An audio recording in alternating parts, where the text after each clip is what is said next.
वाटलं काय विनो एवढं असं मोठं काय आणलं बिनलंय का म्हणलं काय मी काय आज कोण म्हणलं असं खाली बघून कोणती नीट करत बसली होती म्हणलं गप करून कोण आलंय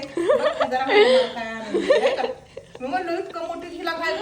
मला वाटलं ती राहणार किती ना जरा इथं लवकर व्हिडिओ टाकायला प्रॉब्लेम येतोय बघा ती काय म्हणतील त्याला मिळत नाही नेटवर्क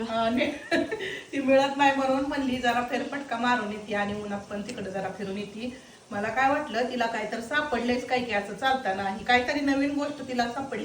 पण एक तर मी घाबरल्यासारखी झाली खाली मान घालून कोथिंबर निवडत होती आणि नको मला ही आंबट बोरं एक हातात आणून दे. जास्त तर आलेली का जरा मोठभर तुम्हाला एकच आमच्याकडे नाही तर जवळजवळ आंबट बोरीची झाड आहेत बघा समोरच आहे एक वाट्यावर तर आमच्या रानात काय जास्त नाहीत पण दुसरीकडे काय तुम्हाला आवडतात का आंबट बोरं नक्की कमेंट करून सांगा बरं का